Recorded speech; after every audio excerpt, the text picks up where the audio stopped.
मित्रों, यदि आपका भी गुस्सा इतना तेज है कि आपके गुस्से से बिगड़ जाते हैं आपके बनते हुए काम, तो अपना लीजिए ये छोटा सा उपाय। नमस्कार मित्रों, आप सभी का स्वागत है मेरे YouTube चैनल पर।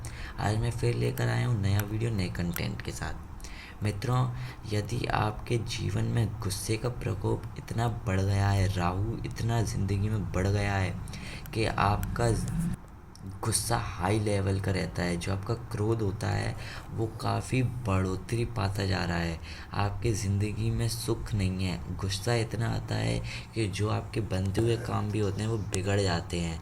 तो कर लीजिए या अपना लीजिए ये छोटा सा उपाय, जिससे आपका राहु तो शांत होगा ही होगा और आपका जो गुस्सा आना है वो काफ़ी हद तक कम हो जाएगा। बिल्कुल तो समाप्त नहीं हो सकता अगर वो आपके नेचर में ही है, पर अगर आपको बहुत ज़्यादा आता है तो वो काफ़ी हद तक कम हो जाएगा।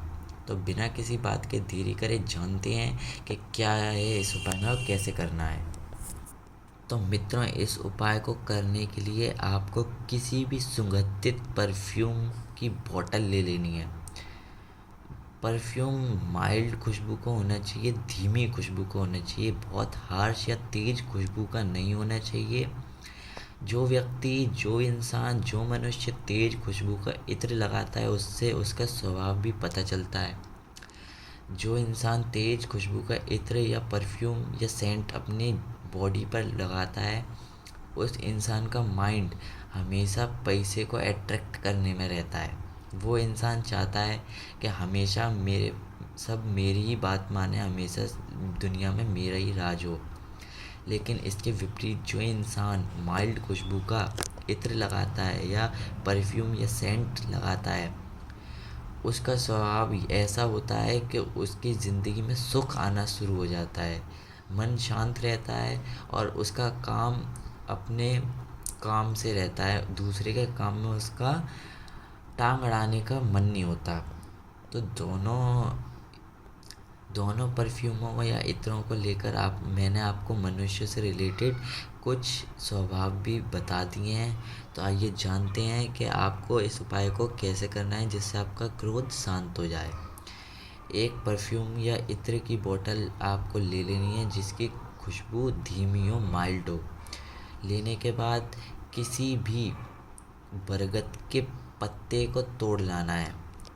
बरगद का पेड़ पुराना हो, विशाल हो, इस बात का ध्यान रखें।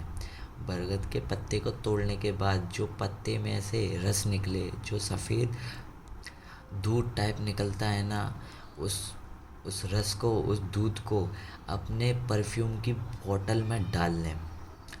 अब काफ़ी मार्केट में ऐसे परफ्यूम आने लग गए हैं जिसका ढक्कन खोलना काफ़ी मुश्किल हो जाता है, उसमें ये दूध या रस नहीं जा सकता। तो करना क्या है, आपको एक इंजेक्शन ले लेना है। इंजेक्शन की सहायता से उसके मुख्य रूप से आप उसका बिना ढक्कन खोले भी उसके अंदर ये रस डाल सकते हैं। तो ये आपका हेडेक है, आप किसी भी तरीके से डालें पर आप इसमें रस डाल लें। डालने के बाद इस परफ्यूम का नित्य नियम से रोज़ सुबह आपको अपनी बॉडी पर छिड़काव करना है, अप्लाई करना है। अगर आप कहीं बाहर जा रहे हैं तो इसका अप्लाई ज़रूर करें, नहीं जा रहे हैं घर में हैं तब भी आप इसे अपनी बॉडी पर लगा कर रखें। इसे करने से क्या होगा, पहली बात तो जितनी भी बॉडी में नेगेटिविटी है वो खुशबू से दूर भागती है, तो इससे आपकी नेगेटिविटी का तो विनाश होगा ही होगा। साथ ही मन में जितनी भी बुरे ख्याल आते हैं या मन में जितनी भी बुरी बातें चलती हैं वो आप उससे दूर रहेंगे और जितने भी आपके काम आपके क्रोध आने से बिगड़ते थे वो भी काम अब बिगड़ेंगे नहीं, क्योंकि आपको इत्र या परफ्यूम लगाने से गुस्सा आना कम हो जाएगा। तो ज़िंदगी में अपना कर ज़रूर देखिएगा। आप फिर मुझे याद करेंगे, मैं फिर आऊँगा नया वीडियो नए कंटेंट के साथ लेकर। तब तक के लिए नमस्कार।